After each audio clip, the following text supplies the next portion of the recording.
Hey guys, it's Tara McAllister here. Hope you're finding a way to stay warm and cozy on this freezing cold day.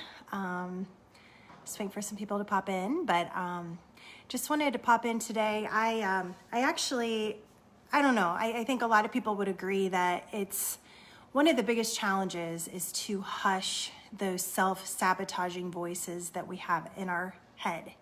And so today I'm going to share with you a little tactic that I've learned here recently from the author Brene Brown that I felt was very, very helpful and almost one of the biggest aha moments I've ever had as far as some of the behaviors and the patterns that I have that I'm wanting to break as far as many areas of my life.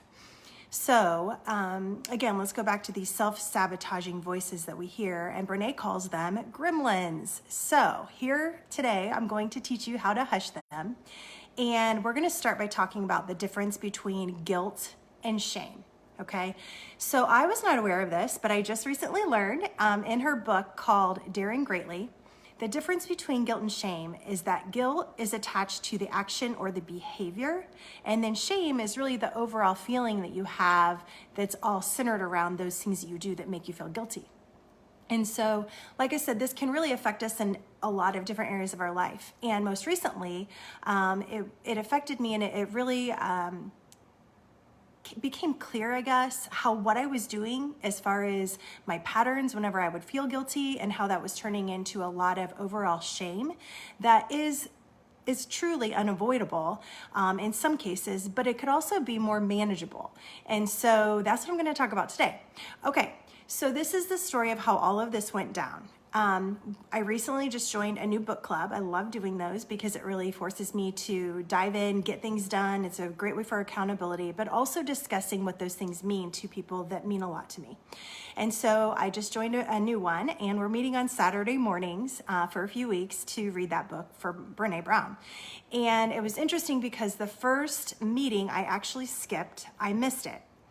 And I felt so guilty about missing the first meeting that it really got to me, and it started to affect me in a very big way as far as shame goes.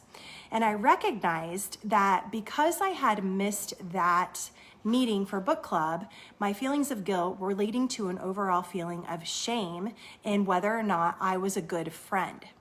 Okay, you guys, so think about that, right? One small thing that I did led to those feelings of guilt, which then was leading to this overall feeling of shame that was really getting blown out of proportion about whether or not I was a bad friend because I missed book club. But then what was crazy about it was how I responded to those feelings of shame. And that's, I think, the biggest aha moment was that when I started to feel the shame of being a bad friend, it was snowballing into all of these behaviors that were actually validating me being a bad friend, okay? And so it was crazy how I felt guilt. Then I was feeling the feelings of shame that were totally over-exaggerated. And then I started making choices that were being symptomatic of what a bad friend would be, like avoiding those friends, not apologizing, basically going into a state of isolation and disconnection from them because I was ashamed and I felt guilty ultimately for just missing that meeting. And so it made me realize all of the different ways in our life that we are doing these things, whether we feel like, something leads to us feeling like we're a bad wife or we're a bad mom. Oh my goodness, so many times, like little things. And then you start to wonder, am I being a bad mom? Am I a bad mom? And then you think about, am I a bad colleague at work or, with my team, if you're, on a team?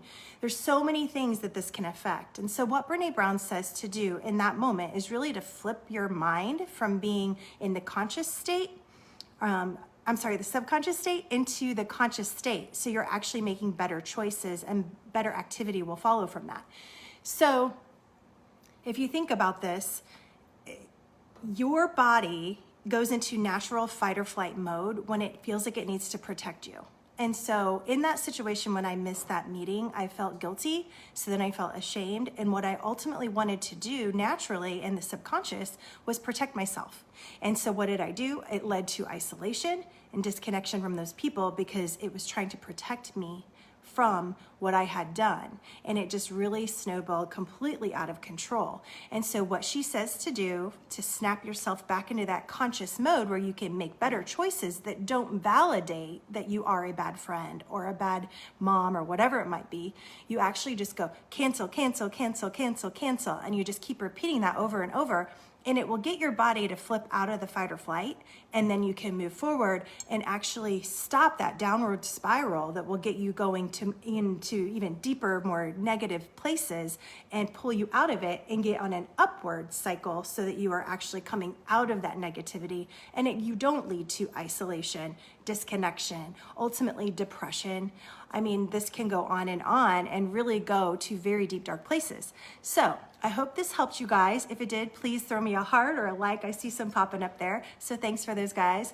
And share it with someone who might need to hear this. You know, this was a very big, I think, learning lesson for me. And one of the biggest takeaways I've ever had from book club was from that, you know, that moment when I learned that. And I now know what I'm going to do. Another word you can also say is pain. Pain, pain, pain, pain, pain. And that will flip your mind out of that subconscious state, and you can take control of your actions and your behaviors and make better choices. So yeah, thanks for tuning in, and I hope that helped, and I will see you guys on the next live. See ya.